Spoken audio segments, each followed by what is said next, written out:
Ok, buenas tardes. Les agradecemos por su paciencia. Le damos la bienvenida una vez más a otra sesión del Aquelarre Matemático. Empezamos la sesión de la tarde de hoy miércoles con Omar Patricio Juárez. Él es de la Facultad de Ciencias y nos va a platicar sobre Cazadores de Sinfonías. Adelante. Muchas gracias. Buenas tardes. Gracias por haber asistido y también gracias a los organizadores por darnos los espacios dentro del Aquelarre para platicar sobre nuestras investigaciones. Entonces, pues voy a comenzar. El título de esta sesión es Cazadores de Sinfonías. El subtítulo es Resultados de sincronización neuronal. Entonces, primero pues vamos a empezar con una partecita de sistemas en general y luego será el caso particular de lo que estamos estudiando nosotros.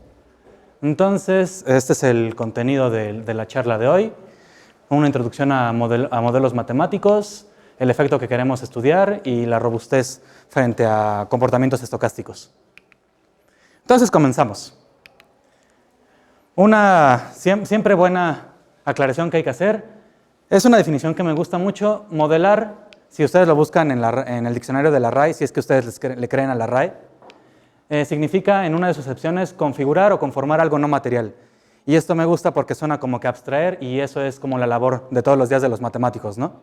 Pensamos en cosas y intentamos generar algo que no estaba ahí, es algo que nosotros hacemos una idea. Y pues la palabra aquí es modelado, que tiene un efecto de modelar, para recordarnos que no existe la palabra modelación. Ok. Entonces, un modelo matemático es una representación de algo que nosotros vemos en la vida real en términos de alguna herramienta matemática. ¿Sí, no? No tiene mayor ciencia esa definición.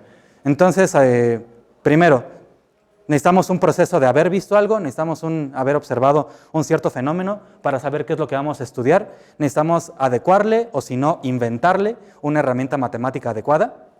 Y con esto intentamos describir, explicar o predecir el modelo después. Siempre puede ser debatible que la ciencia explique o no algo, ¿no? Es buena describiendo, pero tanto como explicando sería una discusión filosófica para otro día. Ok, y de acuerdo a lo que estudiemos vamos a usar una o varias herramientas matemáticas según el problema, ¿no? Si es algo que va dando de saltitos en saltitos, que no tiene sentido definirlo en todo el tiempo, pues haremos quizás un modelo en diferencias o usaremos algunas gráficas por ahí. Si no, si tenemos una sola variable y es continua, quizás usaremos ecuaciones diferenciales. Si tenemos varias variables, quizás unas ecuaciones diferenciales parciales. Y si vemos algún dato que parece que no tenemos mucho control sobre él y queremos invocar aleatoriedad, pues variables aleatorias. Entonces, empezamos como tal. Y la primera idea, lo primero que quiero decir es dar un contexto histórico. Entonces, si recordamos cómo surgió el estudio de las matemáticas y su relación con el mundo real, pues empezaremos quizás hablando de los griegos y de la mecánica clásica, y de cómo hubo toda una secta muy hardcore de personas que creían únicamente en que todo se podría describir a través de mecánica clásica. Y con esto hablo de determinismo, ¿no? Entonces, por ahí dicen que uno de los mayores escritos sobre determinismo científico que se publicó en todos los tiempos tiene por autor a Laplace, y es la idea del demonio de Laplace. Entonces no sé si alguien conozca esta idea de antes, ¿no? Entonces si ustedes buscan en internet demonio de Laplace, posiblemente encuentren el título de un videojuego de horror japonés, pero pues no me estoy refiriendo a esto. Entonces la voy a leer de acá porque me gusta mucho y todavía no me la aprendo de memoria. Entonces, un ser inteligente, cuando Laplace escribe esto, él nada más dice un ser inteligente, un intelecto. Luego le dicen a este intelecto llámale un demonio, por eso es el demonio de Laplace, que en un instante dado conociera todas las fuerzas que animan a la naturaleza y las posiciones de los seres que la forman, y que fue lo suficientemente inmenso, en términos de intelecto también, como para poder analizar dichos datos, podría condensar en una única fórmula el movimiento de los objetos más grandes del universo y el de los átomos más ligeros. Nada sería incierto para dicho ser, y tanto el futuro como el pasado estarían presentes ante sus ojos. Es decir, si conocemos todas las variables y todas las leyes que gobiernan estas variables, podemos predecir segundo a segundo lo que pasa en todo el universo, ¿sí? Esto es el demonio de Laplace, un ser suficientemente poderoso en términos intelectuales como para que pudiera hacer esto.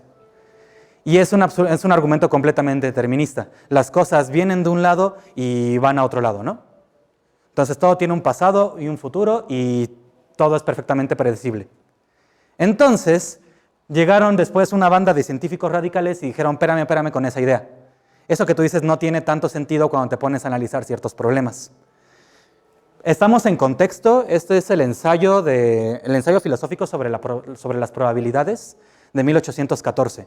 Entonces, es un hervidero de ciencias en toda Europa, de ahí hasta 1890 y tantos que se mueve el movimiento más bien América. Y uno de los mayores defensores a capa y espada de esta clase de determinismo científico tiene que ver con el uso de ecuaciones diferenciales para modelar cosas. Porque una ecuación diferencial, ¿qué es?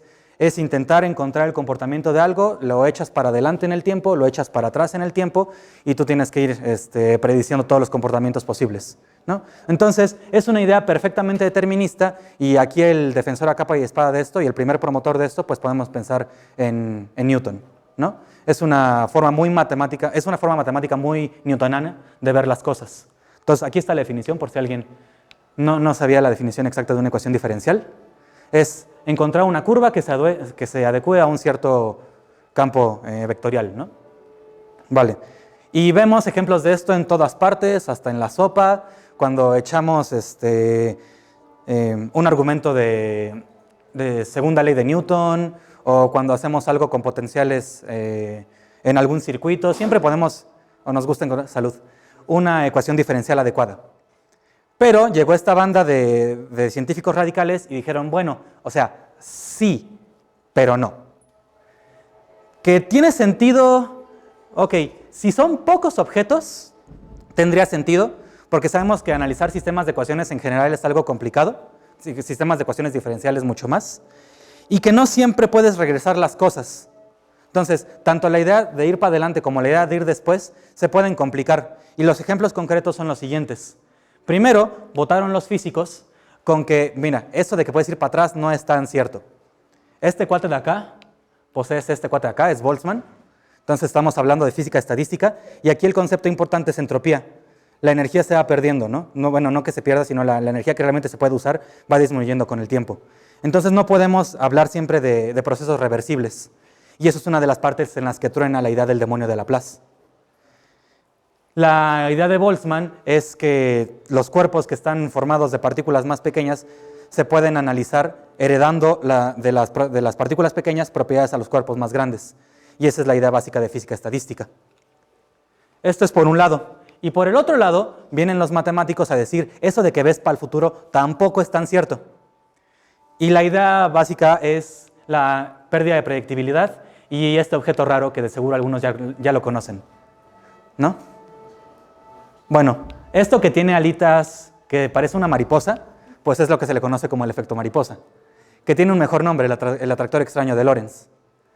Entonces, la historia es bastante interesante acá. Cuando Lorentz está trabajando en un instituto del clima, él vuelve a copiar los datos que había dado su computadora en algún momento, pero los datos estaban truncados. Entonces, echa de nuevo las simulaciones y la simulación que estaba preexistente sigue corriendo y la nueva simulación sigue corriendo y pasa un tiempo y son bastante similares hasta que en algún momento dejan de serlo. Entonces, los sistemas de este estilo tienen sensibilidad a condiciones iniciales. Aunque la diferencia en los datos había sido casi nada, o sea, en términos físicos macromoleculares nos encantaría decir, no, pues fue perfectamente despreciable. No es cierto, porque el sistema sí es cierto que lo llevó, pero empezaron a hacer las diferencias cada vez más grandes hasta que los comportamientos terminaron por ser completamente distintos, ¿sí? Entonces, eso es pérdida de predictibilidad, que si no le atinamos exactamente a las cosas, los modelos dejan de funcionar también como nos gustaría. Y algunos dicen, bueno, es que fíjate que el demonio de Laplace habría sido infinitamente inteligente y habría sabido diferenciar esta condición inicial de esta condición inicial. Entonces, como que no es tanto el asunto, como que no es una violación tan fuerte al determinismo. Pero como es un conjunto muy pequeño en el que se sigue respetando, por darle un nombre, conjuntos de medida cero, entonces cada vez es más fuerte y cada vez es más pesado y cada vez es más difícil dar datos certeros. Son modelos que no son estables, ¿sí? Que frente a pequeñas condiciones, a la larga, la batería se está agotando. Oh, no.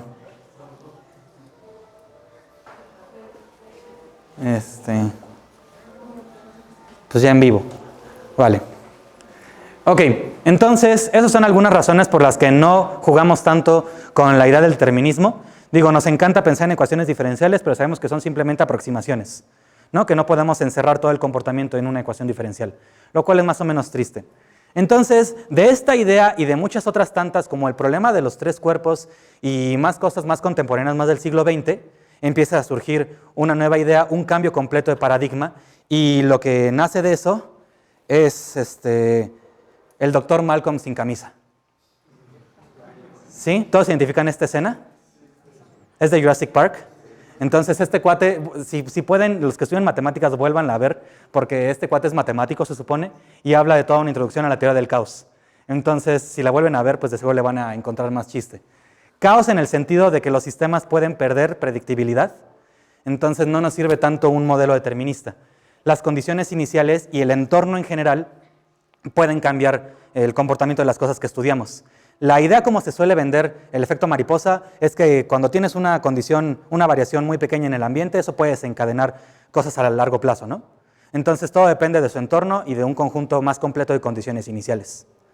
Y esto es lo que nos motiva ya no estudiar a las cosas de la manera tan newtoniana, ni a las cosas tan grandes que todo se pueda reducir a propiedades generales.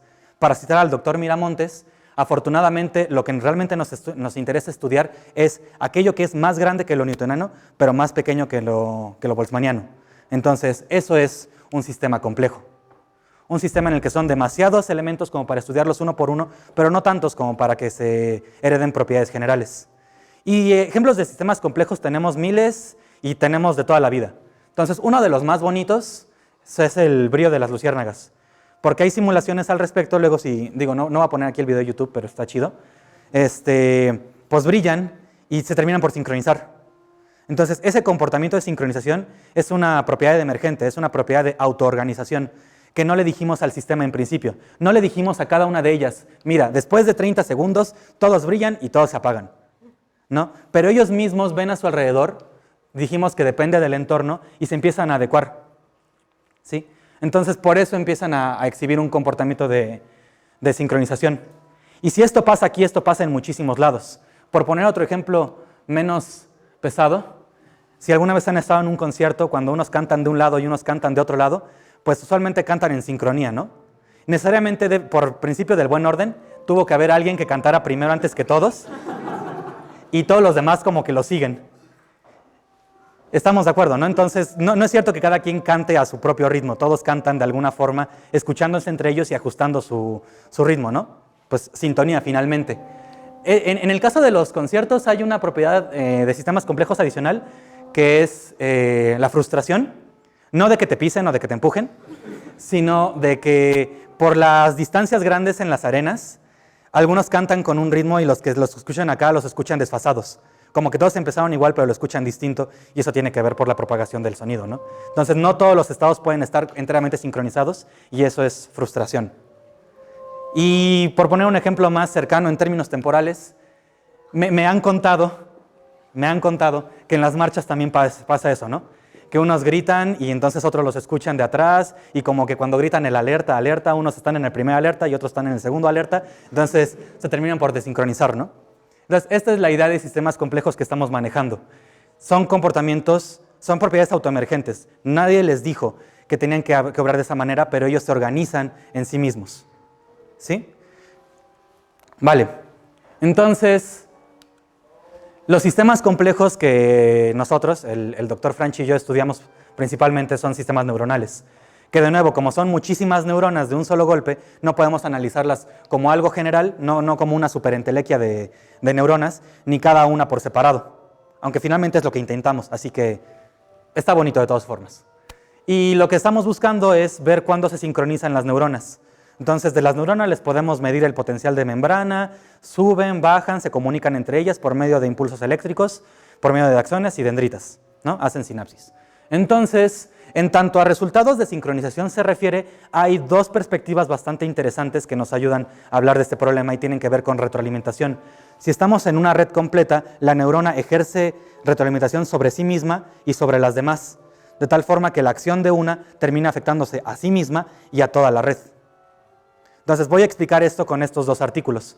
El primer artículo es de Dickman y dice que la retroalimentación se puede asociar a un reloj molecular interno. Entonces, por aquí hay genes que se expresan cada hora, que los genes se inhiben a sí mismos, entonces si se expresa ahorita va a dejar de expresarse un rato, y que estos genes ayudan y hacen cosas en el comportamiento del potencial de membrana. Entonces, esto es de la neurona en sí misma, ¿sí? Que a la neurona, viéndose nada más a ella y sin depender de otros a su alrededor, puede mantener un ciclo, un ritmo circadiano. Primera perspectiva. La segunda es el artículo de Noguchi, y aquí lo que se dice es tanto lo contrario, que si ustedes aplican tetradotoxina en todo un cultivo de neuronas, esto debilita la comunicación entre ellas y también reduce la posibilidad de sincronización. Entonces, aquí el hecho de que estas dos cosas difieran es porque el corte es distinto, pero en la que me quiero fijar es en esta. Aplican tetradotoxina y se pierde sincronización de alguna forma. Sí, es lo que se observa. Entonces, tenemos dos formas de pensar a la sincronización, al surgimiento de patrones neuronales. Uno es entre toda la red y otro es solo dentro de la neurona. En mi trabajo de tesis de licenciatura, yo estudié una de esas implicaciones, que a partir de un reloj molecular se puede generar un patrón de excitabilidad neuronal. Y entonces ahorita en lo que estamos concentrados es en lo contrario, de cómo la excitabilidad neuronal afecta a la sincronización, afecta al periodo, afecta al comportamiento que se puede observar de las neuronas. Y las dos formas de atacar el problema son lo que acabo de mencionar, de una manera interna y de una perspectiva de redes. Y la perspectiva de redes es la que nos garantiza un comportamiento complejo, porque no nos estamos fijando en un solo individuo, sino en toda una red que se comunica entre ella. Entonces, esto es de lo que voy a hablar como tal. Esta perspectiva está fuerte, es muy buena, y de hecho hay un artículo más o menos reciente de Dewoskin que combina ambas, que es un modelo superpoderoso. Pero pues ahorita voy a hablar de nuestra perspectiva local de redes. Y para empezar esto, pues ya tenemos que hablar en lenguaje de ecuaciones diferenciales. Nuestro modelo caballito de batalla para atacar este problema es este sistema de ecuaciones diferenciales. Pues está bonito, ¿no? ¿Sí? Entonces es uno y es el otro. Aquí la X representa el potencial de membrana de la neurona, es decir, pues el comportamiento eléctrico, lo que se observa, y la Y es una variable de recuperación. Entonces, en términos de un oscilador de Van der Pol, esto haría como que las veces de la segunda derivada, o algo por el estilo. Aquí va más o menos modificado, pero no hablaré más al respecto. Lo que me importa de este modelo es que, si se dan cuenta, aquí tenemos dos parámetros, beta y epsilon. La beta hace las veces de una separación en escalas temporales, o sea que la Y, la variable de recuperación, evoluciona más rápido o más lentamente que la X original. Y la beta es un factor de retroalimentación de la neurona en sí misma. ¿Sí? ¿Qué quiero decir con esto? Esto es bien interesante porque si ustedes varían beta, pueden encontrar comportamientos que son cualitativamente distintos. Para ciertas betas van a haber oscilaciones periódicas bien mantenidas. Para otras ciertas betas, las oscilaciones van a empezar a tender al origen, al reposo. Y para otras ciertas betas, nunca va a haber oscilaciones como tal. ¿Sí? Esto es lo que llamamos una bifurcación de Hopf. Una transición entre comportamientos, bueno, no el último, sino los dos comportamientos oscilatorios, de oscilaciones sostenidas a oscilaciones amortiguadas que van tendiendo al reposo. Eso es una bifurcación de Hopf y se alcanza a través de variar esta beta. Entonces podríamos hacer la cuenta intensa, pero yo siento que pierdo un poco el propósito de la plática. Pero se puede demostrar, así sacan sus jacobianos, sacan determinantes, la parte real es igual a 0, entonces ya, magia. ¿Vale? Entonces, con esto de esto nos vamos a basar en construir un modelo más grande. Y para esto tengo que definir otra herramienta matemática del que vamos a echar mano, que son los digrafos, o las digráficas, o los grafos dirigidos, como ustedes los conozcan. ¿Qué es un digrafo? Pues es precisamente lo que acabo de decir. Es algo que se conecta, es en una perspectiva de red. Son vértices que se conectan, no necesariamente de manera simétrica, o sea, uno apunta a uno y quizás el otro no apunta al otro, entre un conjunto finito, que en nuestro caso van a ser neuronas. Entonces, las neuronas son los vértices y las aristas son la existencia o no de una interconexión. ¿Sí? Entonces, ese es nuestro modelo y ahora sí vamos a empezar con lo rudo. Lo que vamos a estudiar es un fenómeno de sincronización. El modelo completo es este. La diferencia es que ahora defino una ecuación por cada neurona. Entonces, tengo n neuronas. Todas están de alguna manera conectadas entre ellas y cada neurona tiene asociada un potencial de membrana y una variable de recuperación. Estas son las ecuaciones que juegan con cada uno de esos. Lo importante y la diferencia con lo que dije hace un momento es que en este caso lo que afecta son todas las demás neuronas excepto ella. Entonces, la perspectiva que estamos atacando es no que la neurona genere retroalimentación en sí misma, sino que yo pueda recuperar un comportamiento de sincronización únicamente interactuando con las demás y no con ella misma. ¿Sí? Que la retroalimentación en toda la red es suficiente, todo regresa a la neurona de tal forma que sí pueda mantener sus oscilaciones y que todas oscilen al mismo tiempo. Entonces, eso está súper bonito y a priori no tendríamos ninguna buena razón para pensar que eso pasa. Claro que aquí la forma en la que yo elija las betas hace que cambie el tipo de red. O sea que si algunas son 0, significa que ahí no hay conexión, y si algunas son beta positivas, significa que sí la hay. ¿Cierto, no? Entonces, si yo cambio la topología de la red, podríamos esperar distintos comportamientos, que es aún más interesante. Entonces voy a terminar de hablar de esto. La matriz B codifica la información de conectividad. La epsilon es la separación de escalas temporales. Vale. Entonces, no podemos hablar de un resultado súper general porque no es cierto que toda digráfica sea isomorfa entre ella. Entonces, vamos a estudiar ciertos casos particulares de redes. Entonces, por nombrar algunos, pues serán estos, que son cosas bastante sensatas de pensar. Y ya tenemos un resultado para cada una de estas redes, lo cual está chido. Vale. Entonces, primer caso, el que no nos dice mucha cosa, todos contra todos. Entonces, esta no es una red todos contra todos, pero pretendía serla. ¿Qué es una red todos contra todos? Que todas las aristas estén ahí, ¿no?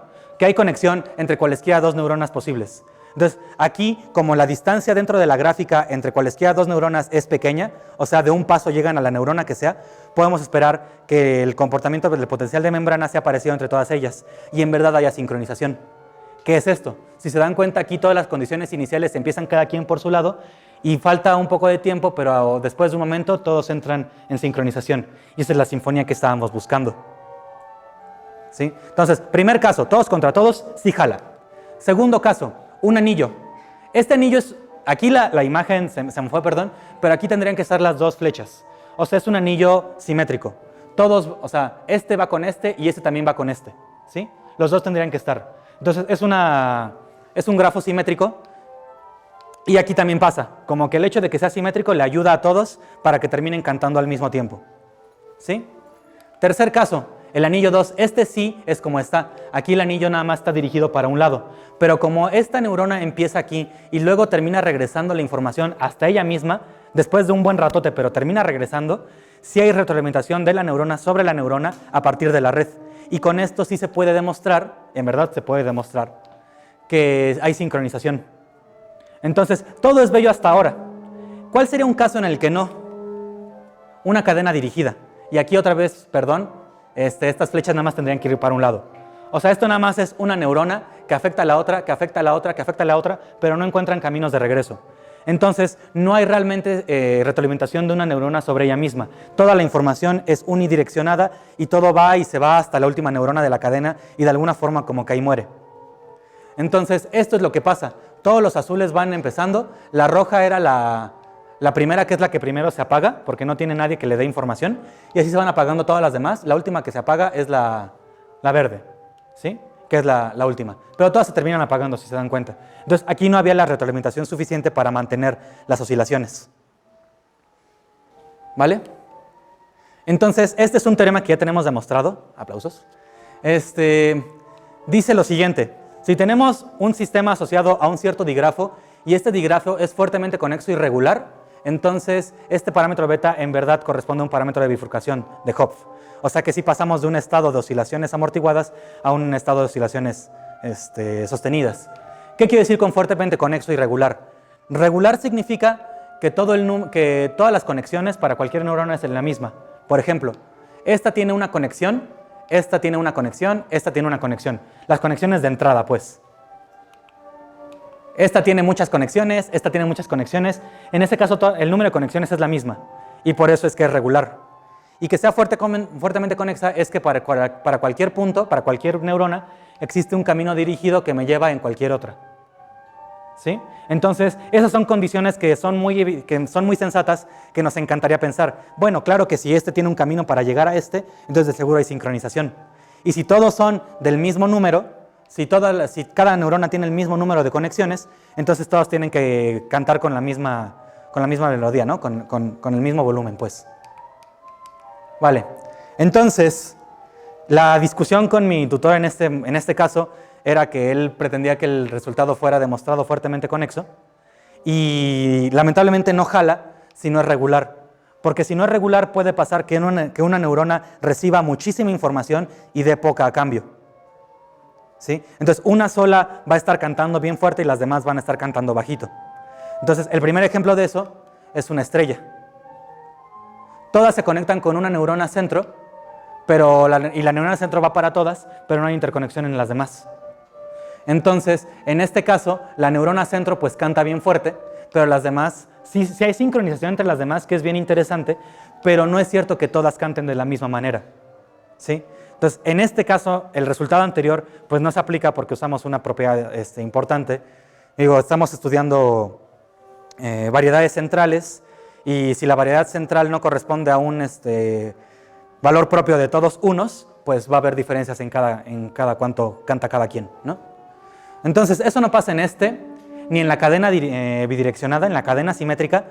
Esta cosa también es fuertemente conexa porque de toda neurona puedes llegar a cualquier otra, pero esencialmente las neuronas de los extremos reciben menos información y las neuronas de más en medio reciben la mayor parte de la información. Y eso es justamente lo que pasa acá. No sé qué tan bien se vea, pero aquí hay dos hilitos rojos. ¿Sí? Entonces, estos hilitos rojos corresponden a los extremos de la cadena, que son los que más ligero cantan. Y los demás, tampoco se aprecia tanto, pero si grafico las demás van a ir subiendo, subiendo, subiendo, y las neuronas del medio son las de la mayor amplitud. ¿Sí? Ahora, este de acá es una configuración de racimo, y lo que quiere decir esto es que lo que estamos considerando es toda una subparte que es todos contra todos, otra subparte que es todos contra todos, que tienen un único hilo de conexión entre ellos. ¿Sí? Entonces, toda una dinámica de retroalimentación se genera de este lado y toda otra se genera de este lado, y cierta retroalimentación se puede pasar de aquí para acá por medio de un par de neuronas que están conectadas entre ellas. Entonces, esto no es regular, es fuertemente conexo, pero no es regular, así que no tenemos buenas razones para pedir que haya una sincronización. Esta primera gráfica corresponde al caso en el que las dos poblaciones son del mismo tamaño. ¿Sí? ¿Qué pasa si empiezo a variar el tamaño de una de las poblaciones y dejo todos los parámetros demás iguales? Eso. Entonces, ¿aquí qué pasó? Los que tenían más, que es la población roja la que está aumentando, aumentaron también en fase y se empezaron a desincronizar tantito. Entre todos ellos corren a la misma velocidad, pero en total ya no mantienen una misma fase. ¿Y si la aumento más? ¿Y si la aumento más? ¿Y si la aumento más? Va pasando lo mismo. Cada vez incrementa la amplitud de las oscilaciones, pero una población corre de una forma y la otra población corre de otra. ¿Sí? Entonces, esto es buenísimo porque no nos aventamos a hacer la parte teórica de este modelo en particular, porque numéricamente no hay problema, pero por aquí hay un polinomio de grado 8 que hay que resolver, y si suponen que son iguales, es un polinomio de grado 4, pero pues qué miedo, ¿no? No, pues ya veremos, no es algo que tenemos que seguirle dando.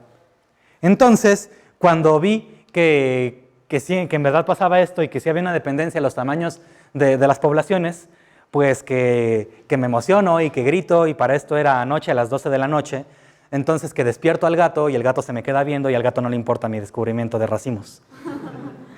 Pero lo que fue más importante es lo que pasó después. Si sigo aumentando las cosas, pasa esto. ¿Qué pasa acá? No es cierto que la sincronización que se haya muerto, porque todos estos rojos siguen estando sincronizados, ¿no? De alguna forma decirlo. Lo que pasa aquí es que, bueno, yo habría pensado que no es suficiente, como la red es demasiado grande, no es suficiente la información entre todas para mantener a estos sincronizados entre ellos, para mantenerlos oscilando. Pero eso tendría sentido si todo se cayera al cero, y si dan cuenta esto no se va a cero, se va a algo negativo. Entonces, discutiéndolo con mi tutor, lo que pasó aquí es que esto entró en un estado biestable. Entonces, aquí va a haber una cuenca de atracción y aquí arriba va a haber otra cuenca de atracción. Entonces, el comportamiento se vuelve mucho más complicado. No, ya pasamos de un tipo de sincronización a otra, de un tipo de bifurcación a otra que no habíamos tenido planeado llegar, pero pues ya llegamos de alguna forma. Y esta es la gráfica bipartita, toda una población conectada con otra, no se conectan entre ellos. Pasa esto, y lo que quiero remarcar de este tipo de gráfica es que con exactamente los mismos tamaños de población, la separación no es tanta. ¿Sí? Entonces, sí son bien distintos estos comportamientos. Y eso tiene que ver porque cada uno no está conectado en todos entre ellos. Todos están conectados de un lado y todos los del lado con los del otro lado. Entonces, sí hay una retroalimentación más rica, más fluida. Y para terminar, voy a dar la parte estocástica. ¿Qué es la parte estocástica? Pues tendría que hablar de ecuaciones diferenciales estocásticas, que en principio son una cosa que son bien complicada de digerir. Pero piénsenlo de la siguiente manera. Tengo mi misma ecuación de antes y le estoy sumando un término que es aleatorio, un término que se distribuye con distribución normal. Y eso lo hago en todo momento, a todo tiempo. ¿Sí? Entonces, depende de cómo yo tome a mi función martingala, las cosas se pueden complicar. Ahorita nada más es constante. Y lo que pasa, metiéndole ruido, es esto. ¿Sí? Esta gráfica de acá es la primera de antes, todos contra todos, pero más un término de ruido. Y fíjense que si hay cierta sincronización. ¿Sí? Corren como que a lo mismo, si hay palitos que se van volando por allá, pero pues ni modo, esto es el ruido. Y si yo aplico lo mismo con otra gráfica fuertemente conexa y regular, no necesariamente pasa. ¿Sí? Esto es el anillo dirigido que habíamos discutido hace unos momentos, que sí alcanzaba a sincronizarse entre todos, pero esta sincronización es de alguna manera débil. Y eso tiene que ver con que de un punto tardo en llegar a sí mismo. Entonces, aquí lo que falta estudiar es hacer un argumento de qué tan grande es la variedad ortogonal y qué tan robusta es frente a alteraciones, frente a ruido. Entonces, nuestro resultado es que esta que es bien fuerte porque todos están bien conectados, es más robusta que esta que es bastante más débil. Lo cual tendría sentido pensarse, pero pues buscamos una formalización al respecto. Entonces, para hacer el resumen, atacamos el mismo problema en una perspectiva unicelular, multicelular y multicelular con ruido. Entonces, buscamos con esto un modelo de sincronización bastante robusto, que no es en general, que depende mucho de la topología de la gráfica, pero es lo que estamos estudiando. Y pues muchas gracias por haber asistido.